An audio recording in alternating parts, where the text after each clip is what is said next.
Do you find it hard to explain to friends and family what you now do? Are you wasting valuable time by attempting to figure out challenges on your own? We have created a community for ex-corporate people running their own business who want to live a life they love whilst giving back to their community. This is the Build, Live, Give show. We bring you first-hand experiences of guests going through many of the struggles you face each and every day. We get real with no corporate BS. And now your host, Paul Higgins. Welcome to the Build, Live, Give podcast, episode number 2. Hi, I'm Paul Higgins and I'm your host. In this podcast today, you'll hear an inspiring journey from Noel Wax, the president and founder of Groundswell Group. He was previously a senior executive, one of the best sports broadcasters in the world, had a fantastic job. I love his old job, but Noel wanted to give more. He launched the Groundswell Group, helping to connect brands with not-for-profits to make a difference. Noel provides some brilliant advice during this podcast. He really had some awesome ideas, and I think you should grab a pen and paper to listen to this one. Noel epitomizes the ideal community member for the Build, Live, Give community. He's had great success in a past career. He's given that away to build a valuable business of his own, and most importantly, to give back. I was astounded at how much time actually Noel finds to give back, and he did give away a little bit of a secret as how he does that. Not something that I would recommend you do, but it's really worth listening to. So if you would like to collaborate with people like Noel and other BLG members, just go to the buildlivegive.com website and you can see how you can join this wonderful community. So now let's deep dive into Noel's wonderful interview. Welcome, Noel, to Build, Live, Give podcast. I know you're the president of Groundswell Group, and what we're going to do is find out a little bit more about that soon. But why don't we start with just a brief summary of your journey and how you got to your current role? Great. Thanks, Paul. It's a pleasure to be on. I'm so excited to be talking to you live after so many experiences online and through social media. So thanks for having me. I would call myself a bookend entrepreneur.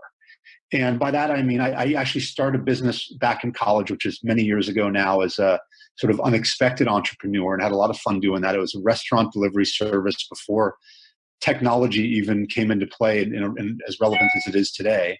And the business was built around providing a delivery service to my college campus. And I made money based on cutting deals with the restaurants for a discount on food service. And I could offer menu prices to the collegiate students at Santa Barbara. And I was able to provide jobs for people. A lot of my friends there became delivery drivers for me, and it was really fun to have them work for me. But the business, it wasn't what the core of my business was. While I was a restaurant delivery service, I actually made my money selling advertising to the menu books that we would print 3 times a year and distribute to the 10,000 or so students that lived in town.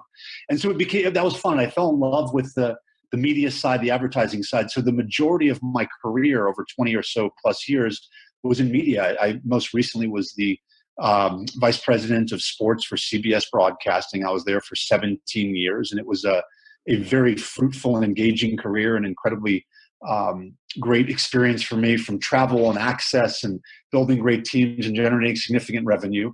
But a few years ago, I decided to settle down and have a family. I didn't want to travel as much. And instead of getting back into a corporate job, I decided to start my company, which is called Groundswell Group. And we are doing what I consider to be some amazing things in building an industry.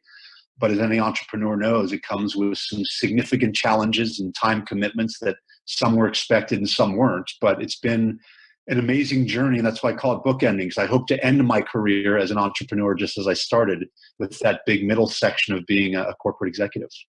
Fantastic. That's a great journey, and we want to know more about you and your journey as we go through this. So why don't you tell us something that maybe only your family or friends know about you outside of work? I don't sleep, Paul. Until when I started this business just over 3 years ago, I realized that it's an advantage and not a disadvantage not sleep. So I spent most of my life to my family complaining about, well, I only got 3 hours last night, I only got 4 hours. And now it's become something that I'm actually quite proud of and I relish, where, certainly at 3 o'clock in the morning, the last thing I want to do is be awake, but it gives me time and space and peace and quiet without distractions of sort of general life, to not have to sleep as much as normal people, whereas one time I thought it was a problem. Now, again, I look at it more as sort of an inspiration for myself that I have more hours of the day to work with, and I don't feel like I have to really take away from what really is important to me, like family time and spending time with my kids, because there's enough time in the day. But I don't really share that with a lot of people because it's kind of a strange habit that I've built over the years, but it's something that I'm excited about now. So, Noel, that's great. I know it's an individual thing, sleep. From a Build, Live, Give perspective, we certainly recommend that you get sleep. Actually, they say that if you go to a doctor or a practitioner, that should be the first question they ask you is how much sleep we get. So maybe when they ask you that question, probably best to lie. Yes. So, you had a fantastic career, as you said, corporate career. What was your hardest role in corporate and why? Well, I always had this entrepreneurial spirit. And so at CBS Broadcasting, where I spent most of my career, the hardest thing was to build something that worked for me inside of a fairly structured environment, because I didn't take a traditional course to where I ultimately arrived at. So as I kept considering what it was that I wanted to accomplish and achieve without going out and doing it myself and being in a corporate structure, was to create an opportunity and then to ultimately convince my boss at the time that it was the right thing for the business. So building out a plan and trying to envision what that plan was going to look like and setting goals for that and ultimately achieving those goals. So it was complicated because, again, it was a fairly structured environment, but to build out a vision for something that hadn't existed before, which in the end gave me the confidence to go off and run and start my own business, because I knew I could do it in a setting like that. And it gave me confidence outside of that setting to try to repeat that pattern. So it was, again, building something that didn't exist before inside a structured environment. Great. And, was there, if you look back, was there anything holding you back from actually making that big step of leaving corporate? I know it's hard for many of us, including myself, when I went through that journey. What about for you? Was there anything that was sort of holding you back or making you delay that departure from corporate? Yeah, so for me, it's fear, Paul. I am full of it. That it being fear, and I have not found a way to eliminate it. So it took me a long, long time to use fear as ultimately my motivation. And people talk a lot about fear and trying.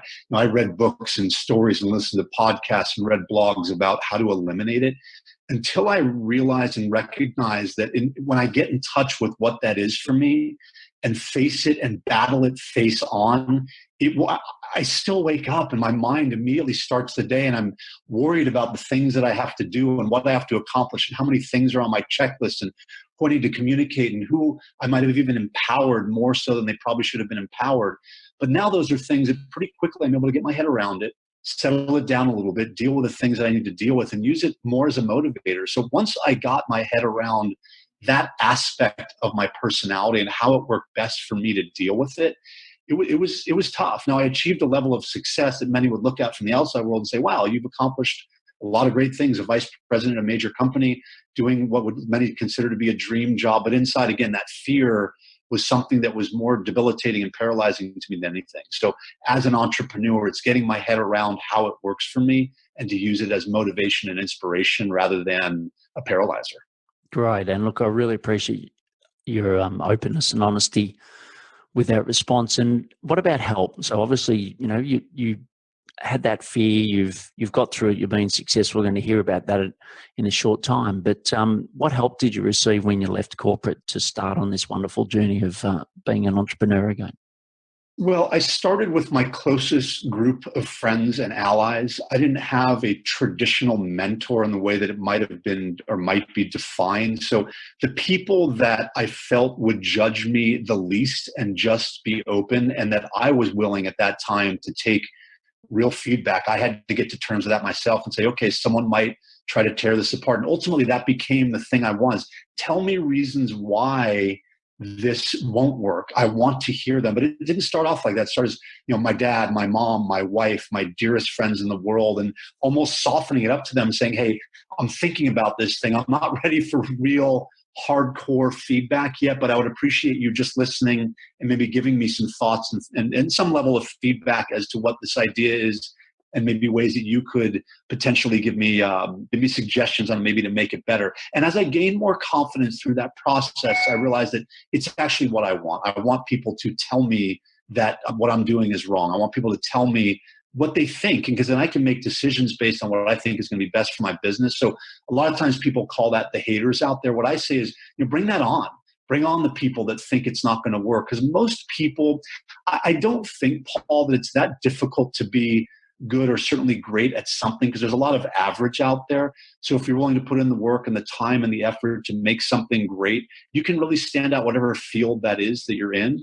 So that became my inspiration. So now it's a pretty large group of people that I go to. I've got a great board of advisors for my company, and I'm willing to ask them anything, mainly because I trust them, that they're not going to try to take my idea, but they're going to give me real feedback that I then get to make a decision on whether I want to take action on that or not. So that group now is probably in the 12 to 15 range of people that I will call on a moment's notice if I have a thought, whatever's keeping me up at night, I can go to them and get some answers that help me get down that path.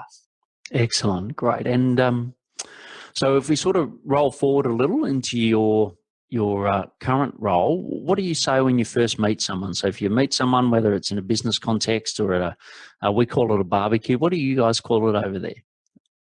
We call the elevator pitch or the water cooler talk. Yeah, but sort of that cocktail party conversation about what we do. Yeah. So tell me that. You've just met me for the first time. How do you explain what you currently do? Yeah, so we're describing ourselves now as a customer acquisition agency, and that's a little bit new for us. And basically what that means is we're mainly involved in building custom corporate social responsibility programs with a heavy emphasis on the customer, because the money that we get comes from the brands or the companies, and we distribute that to the nonprofit community that we built. Without the money from the brands, we can't do the work that we want to do. And we work with companies that their DNA and their heart is in the right place. They're really interested in finding a way to creatively give back. So we are part cause marketing, part corporate social responsibility, and full agency in terms of offering all the solutions to get people to their customers through a unique and creative way in this nonprofit marketplace that we've built. Okay, excellent, great. And how do you find, or is there any difference for when you used to introduce yourself in corporate versus now introducing yourself in your current business, your own business? It's such a great question. There is. I mean, everybody knew CBS. I had access to a lot of stuff, and when I'd call, if maybe they weren't interested, but at least to talk to CBS or one of the brands that I represented, we represented some of the biggest properties and names in the world, from the New York Yankees to the New York Giants, the Dallas Cowboys, some of the people and personalities, David Letterman. So that always got us in the door, and I wasn't ever worried about someone not knowing CBS, and they didn't have to take so much of a risk to do business with us. That's the biggest difference now, is people don't know Groundswell Group. They know me and they know my reputation. They know what they're dealing with me. But that was a big sort of barrier to entry for me, or the leap of faith that I had to take. Was I started the business actually before I left CBS. And for the first year or so, I kept trying to convince my clients to say, hey, come on over, check out what we're doing. They say, well, I love what you're doing, Noel, but why aren't you there? Why aren't you jumping in? You're asking us to come in. Until I made that leap of faith to come over and say, okay, I'm going for it. They didn't. And then once I did, they came. And it was really cool. It's that old adage of build it and they will come. But that's the key difference for me, is people still don't know Groundswell Group. They're starting to know the work we do. When people make a referral for us, that's huge, because that's a warm introduction to somebody that says, I know Noel Wax, I know Groundswell Group. They're going to do great work for you. That wasn't as complicated before when it was CBS, because people know that brand. Yeah, look, and I hear you up. As you know, I worked for Coca-Cola. There's about 800,000 of us globally. And I used to lie about what I did, because someone would say, who do you work for? And I'd say Coca-Cola. And they'd say, oh, do you know? I'm like, there's a few of us, and also, I used to just say, look, I was a forklift driver, just to keep it simple, because everyone was always asking for a job. But if I go to my parents, I'm sure if I go to my parents 6 years in after leaving corporate, my son's a director at Coca-Cola, very easy to tell their friends. I don't even know what they say these days. It's such a great point, Paul. That example of the parents, my mom still can't explain what I do. I'm not a doctor. I'm not a lawyer. I'm not the head of sports for CBS anymore. So, she just keeps asking me, tell me again. And they're one of my early investors, which has been great. So they believed in it. But she can't, same thing. To say that he's the president, she likes to call me an entrepreneur doing some really good work in the community and helping people. And that's enough for her. Great, excellent. So if we look at the Groundswell Group, I know it's adding a lot of value back, but how did you sort of start making the commercial, the first revenue? How did that come about? Well, fortunately, it was some contacts in my world of, our first client was Land Rover, and I knew they were a community-minded brand, and they wanted to find a bunch of events where they could display their vehicles. So the first program we put together was really helping them source the right events to have their vehicles displayed at where their customer would be. And that goes back to that sort of customer acquisition agency. That wasn't the model originally, but there are hundreds of thousands and actually millions of events that take place. No one had really brought order and organization to that. So that's where we were first. And we put together a program for them. We found them 17 great events to display their vehicles at. They took it from there. And we realized that we had something, if we could figure out a way to organize that industry. But the big piece for us was, again, figuring out where the revenue was going to come from. I felt so noble about the work that we were doing. We'd call a lot of nonprofits at the beginning and say, hey, we are a company that's going to help you find money. Tell us all about you guys and what you do. And that gives you a better chance to get access to these relationships that we've got. And we realized as soon as we had that conversation, the charity's like, oh my God, they're going to get us money. And there's 1.6 million registered nonprofits in this country. If we do amazing work, which we think we are, and we affect 10 to 15,000 nonprofits, that's hardly the tip of the iceberg. So we ultimately flipped the model upside down and said, until we've got the money from the companies and we're able to make those phone calls to the nonprofits, which we call the manna from the heavens, the revenue model isn't going to work. So the focus really became on the brands, the companies that wanted to find a new, different and creative way to get their customer. So that's the tweak for us. But that first deal was really, let's figure out if this works. Let's find a bunch of events. Let's go to a place where it's difficult for them. And it's really a bandwidth thing, because it's not that people can't find the events on their own or the nonprofits on their own.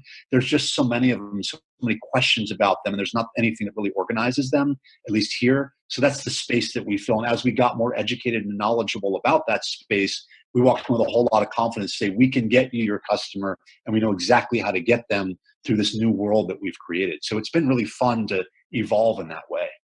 Great. And for often when you first open the doors, everyone's a customer until you actually really start to narrow down and define who your ideal client is. How did you go about defining your ideal client? Well, we have what I take a bit of a shotgun approach. The ideal client is where I have a relationship, and I know they want to be very creative with how they find their customers. So obviously mainstream media, what was most of my career at CBS, we can buy radio advertising, TV advertising, billboards, publishing all day long, but I want to come to them with a really cool, creative solution. How do I engage your customer in a meaningful way? And that's where my sports background really helped, in that I know people are passionate about their favorite team. Again, whether it's the Yankees or the Cowboys, they're passionate in the same way they are about their cause. Now, unfortunately, often it's related to something that may have sort of a negative effect, where a loved one, a sibling, someone may have been afflicted by a disease or domestic violence or whatever it might be. But they are very, very passionate, want to support these causes in any way that they can, whether it's being a volunteer or making a contribution. So we're tapping into those heartstrings, if you will, things that people are really passionate about. So the companies that we work with, where the low-hanging fruit is transactional industry, where there's a purchase that can be made as a result of a message that you may have gotten. An example of that is we're doing a deal for the Game of Thrones tour, which is a Live Nation production here in the States. They were having a tough time selling tickets in certain markets. So we're able to actually light up a network of nonprofits that surround a specific zip code and say, here's the 100 nonprofits. We will make a contribution to every one of them. And when they were able to help you sell tickets by saying, thanks for the contribution, we at Noel's Heroes or Big Brothers and Big Sisters or the LGBT organization are fans of Game of Thrones. Here's a link to a ticket. When you buy a ticket, you help the cause. It's very personal, very intimate, and it's moving the needle on sales for the client that we've got. So that's what we call low-hanging fruit.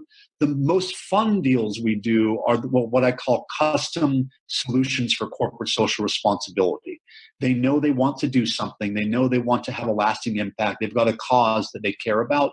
They just need somebody to help take them down that road into ultimately will serve both purposes. One, having an impact, and two, impacting their bottom line. So those are the fun deals we get to work on. It really is almost every company you can think of, from airlines to automotive, technology to B2B, consumer, quick serve restaurants. It's across the board. So the challenge for us, Paul, is to really prioritize and focus in on the handful of accounts that we think make sense, where the business opportunities are there, focus on those and try to drive business that way. Well, that's great. I know a lot of people I speak to really find it difficult to find the customers. I think for you, it's the opposite. It's how do you narrow that down? Sort of a bit of a generic question, but we all have challenges when we start our own businesses from leaving corporate. But what were some of the biggest challenges that you faced in growing the Groundswell Group? Well, it's the risk for me, Paul. Personally, it was the risk that I was taking. As we've discussed, I had a really, really good job. I was well compensated. I had some amazing things I was doing with my work, and I actually loved it. It's the risk of giving that all up and believing in A, myself, and B, the idea that I had created. I had that entrepreneurial spirit for a long time, and most of my life, from that moment I told you about as a college kid starting a business, I knew it was in there somewhere. There was a lot of risk that it took. I have 2 young children. I have a lot of financial responsibility. I did not want to go out and get venture capital. I wanted to figure out a way to do it myself. So having runway was a big consideration. How long can I do this? What ultimately pushed me in was realizing that if I fail miserably, and there's a decent likelihood that I will, I can go back to doing what I was doing. I have the support of my family, my wife, my kids to make this choice, and realizing if I did not do this, I was leaving a lot more on the table than I was giving up for taking the risk to do it. So it was overcoming that perceived risk that I was taking, that I was going to lose my house and lose my car and lose my family, because those were all things that I made up. I think I would certainly have the support of all of those folks, but having those conversations in advance of that, making sure they're on board with it, was really important. So overcoming those fears and those risks of taking a shot at something that was unknown, and giving up something that was, I'll call it perceived known, because as we all know in corporate America, it's not as secure as we often give it credit for, even though it feels like that at some time. You're still working for people, and if you're not producing, that can end just as quickly as any entrepreneurial endeavor can. Yeah, I think that's a great point. And, I remember when I left, people thought I was absolutely crazy, similar to you, great career. And I realized sort of 2 key things. One is, who are your real friends? Because that sort of came to the fore, where people really support you, and also the things that really matter. And I realized that I did have a lot of material things in my life that didn't matter. And I took the view that I would start from scratch again. So it was nearly like I was leaving uni, and it was amazing the things that I had in my life that I didn't really need. And it actually helped me focus on the things that are most important, very similar to what you are. And I'm sure a lot of our other Build, Live, Give listeners out there, probably went through a similar thing. And I think that's one of the great gifts of going through this transition as you have. And, what was, as you went through this, what's some of the best advice you received along the way? Oh, there's been so much that I want to comment on your point. You made a really salient point there of what you're willing to give up, what you give up, and almost starting over again, but realizing that what you're leaving behind isn't as important as often we give credit to. So that was a really powerful point. I've gotten a lot of great advice. One of the first things my old CEO at CBS said, 30 days into this thing, people are going to quickly forget what you may have done for them or did with them or had access to. And you're basically those relationships, like you said, you'll know who your friends are. So that was a good tip. And I didn't really believe it until I sort of started living it. I had an interesting experience a couple of weeks ago, or last week. I went to the Super Bowl. And a few years ago, when I was vice president of sports for CBS, I was going from party to party. I had access to everything. People were metaphorically throwing tickets at me for the games, which cost thousands of dollars. I could take care of anybody. I could invite any CMO from almost any company to the parties that we were having. And this year was different. I wanted to go to the game. So I love going to the game. A lot of clients that were out there were doing a few things, but that stuff is gone for me. And so that advice of, you'll know who your friends are, all the things you thought you had because you brought value to the table will be gone. And it's really you and your credibility and your sense of ethics and how you can ultimately help somebody achieve their goal. That was a great piece of advice for me. The other was to offer value. And I say this to a lot of people. When you need to generate revenue, or one needs to generate revenue, a lot of times we're in the position to ask. What we often forget is to offer as well. There's a really good book that someone suggested me called The Go-Giver. And it's a really interesting story about giving and giving first and being willing to give and being willing to offer before you ask for something. And so while it might seem really difficult as an entrepreneur to not ask all the time and realize, God, I need some help, I need revenue, I need something, you also have something to offer of great value. So that was a really good piece of advice that I got is when I'm asking, don't forget to offer.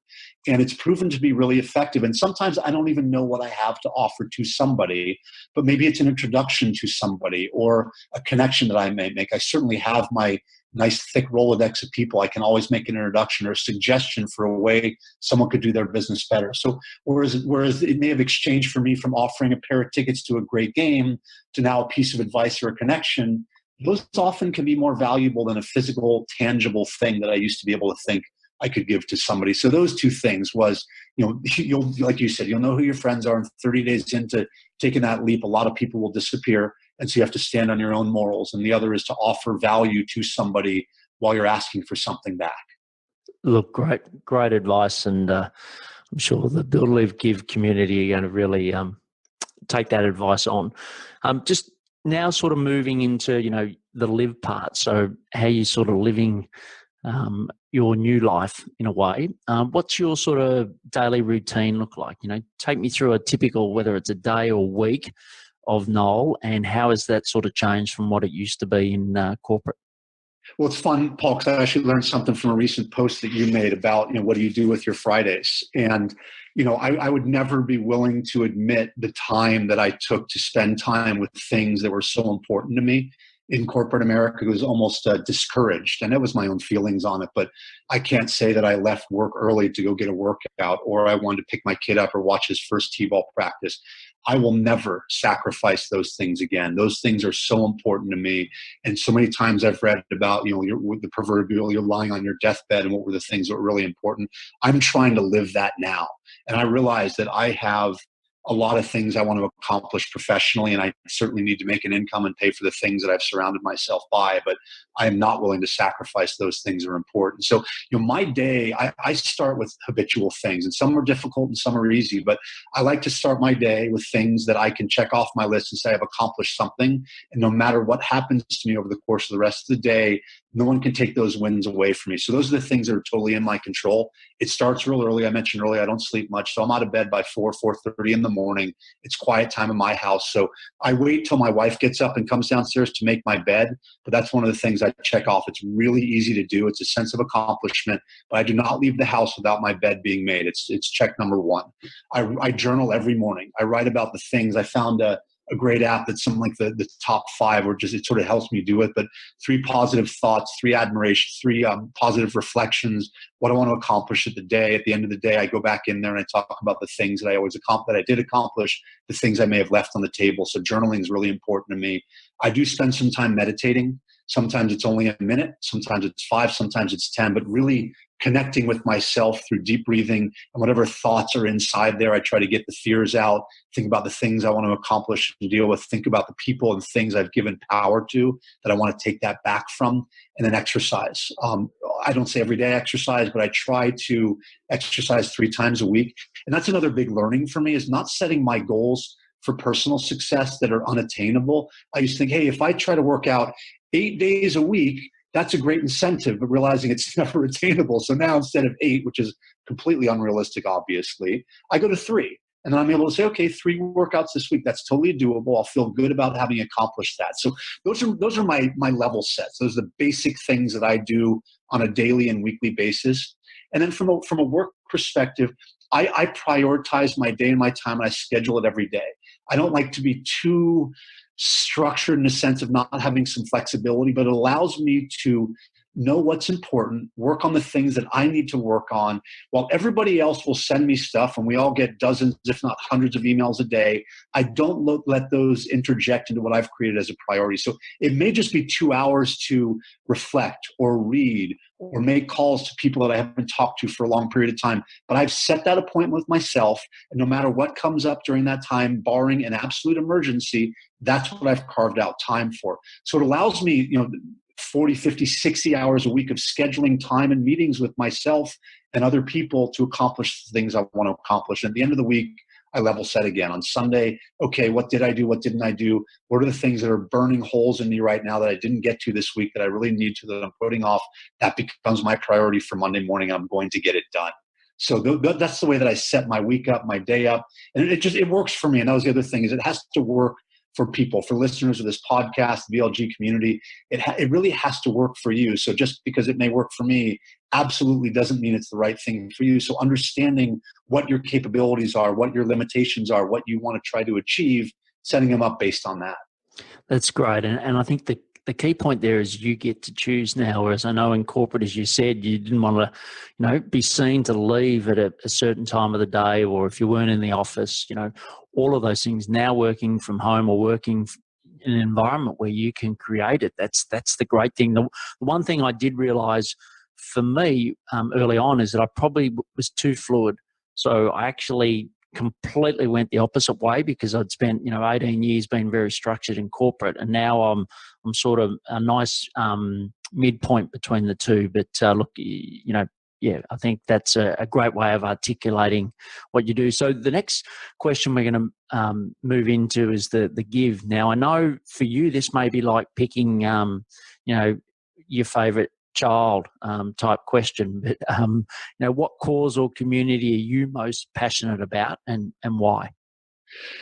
Another great question, Paul. So personally, I decided to give 20% of my waking time of my life back.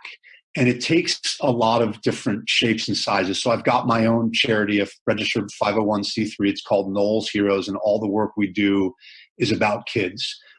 We started a program many years ago called Future Media Stars, which was for kids that had survived childhood cancer, that had gone through a difficult time in their life when most of us are playing on the playground or in school with our friends.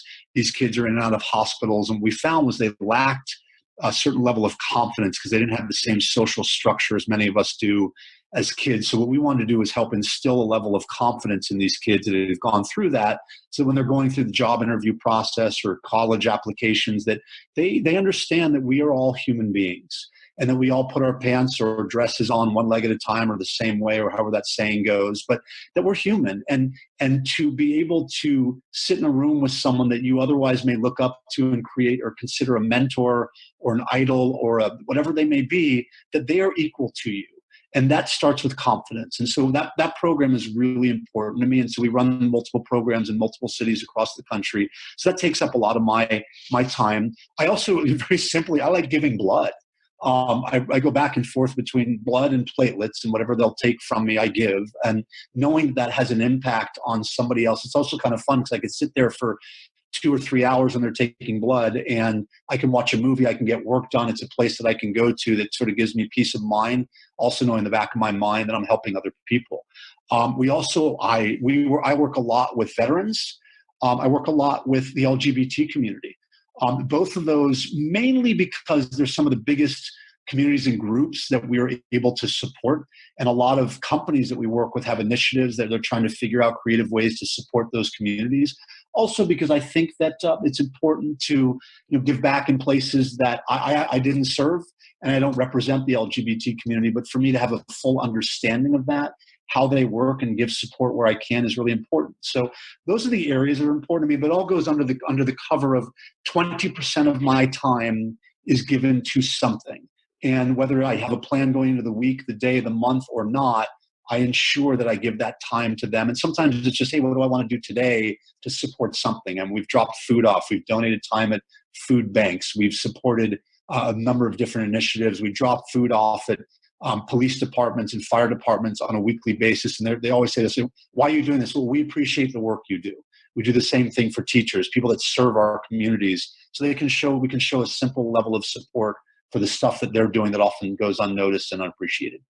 That's great. And look, Noel, when I first started this journey of Build, Live, Give, what you just articulated, it's nearly like you're the person that I was looking for to support in a community like this. It's brilliant that you've had your you've had your successes, now you're building and giving back, which is fantastic. And the way you just articulated that 20% of time is something I think, America, and, if you don't mind me saying, because of Trump and other things at the moment, is getting a bit of a bad rap. But I think, the actual hearing stories like yourself about how much you guys actually give, whether it's monetary or time-wise, back into the community is something certainly for us Australians we need to sit up and listen and take more ownership of that. And that's why I started this community, so that people can do that. But I take my hat off to you, and well done. That's I think. Well, thank you. And I think, Paul, to add one thing, I felt in corporate America, there's an absolute place for media, and I felt like we were doing a good service to our clients that would advertise with CBS, whatever the venue it was, but that give back component wasn't there. And I think it's pretty easy to do. I've worked with a lot of companies, Paul, where I'll sit in the boardroom with the CEO of the company and say, Noel, we don't really care about these causes, but we want the perception of corporate social responsibility. And I'll look them in the eye and say, just by saying that, you're actually making a difference. So I don't care that you don't care, but by saying you're going to contribute 5% or 10% or donate this or donate that, I feel good about the work that I'm doing, because I'm helping you find a way to leave the place different. You mentioned Trump. That was a big thing for us too. We have very, very strong personal opinions. My partner and I and all of our staff, it's important that people have strong opinions about what they believe in. A big thing for us was we didn't want to play God as a company. What happened when someone comes to us and said, I want to support this cause that we as individuals don't really believe in? So that's been something that's been top of mind for us, especially considering our new president, to say, what do we want to stand for? What are we willing to stand up for? Do we want our company to stand for that? Or do we separate as individuals from the company? So those are still things that are a little bit undetermined, but as an individual, I will absolutely stand up for things. And I think it also affects the way people see our business. So yeah, it's important I think for us, it's important to do that. Great. And all the BLG community listening to this today, what's one thing they could do to help your cause or your particular, the foundation that you've set up? Well, I think just supporting something that's important to you. I'm really proud of the work that we're doing. And of course, someone could go in and find Noel's Heroes. And if they want to make a contribution, they'll know it goes to a great cause. But more important is doing something that you believe in. And, I was at CVS the other day. It's a pharmacy up here, a big one in the United States. And when I checked out, they asked me on the credit card scanning machine, do you want to donate $1 to the American Heart Association? And my immediate thought was, wow, what a great organization, but it's my dollar. And, CVS, you should stand for something. If AHA is the thing for you, then give your dollar to them. And by all means, stand for that. But if it's my dollar, I want to support something that's important to me. So that's where I immediately went to kids and Alzheimer's and stroke and LGBT and veterans. Like, it really started to provoke thought for me. So for your community, for the people that we're talking to right now, do something. Do something to make a difference. Whether it's $1 or an hour or something, you would make me really, really happy if you just took the time to be thoughtful and mindful of where you can give some way and somehow to something other than yourself. And it will ultimately make a difference if we can create that groundswell of effect. Yeah, no, brilliant advice. So we've moved now on to the last section, which is a series of just quick questions about some advice. And what we really want here, Noel, and you've given some brilliant advice through the podcast so far, but just some actionable advice for the BLG community. So the first one is, what's one personal productivity tip that you would like to give the community that they may be able to be more productive? So it's start your day with some specific goals and get your day started with 3 to 4 things that you want to accomplish. And for me, it's checking off the list that you can just get done. So that way you'll feel accomplished whatever comes at you the rest of the day. You'll always have those achievements and those successes that can't be taken away from you. It gets you off to a positive start. Okay, excellent. And, normally people say that sometimes you can see the windows of the eyes of someone is through their mobile phone. And from your mobile phone, what are some of the key apps that you use on your mobile phone to help you achieve and give, as you've been telling people through this podcast?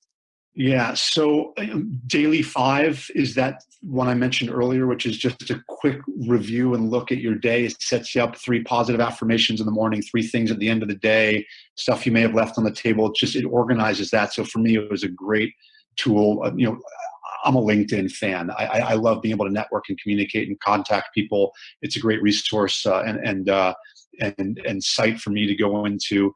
I use a site called Trello, which is a great internal communications tool for my staff and my team. We're always updated on projects.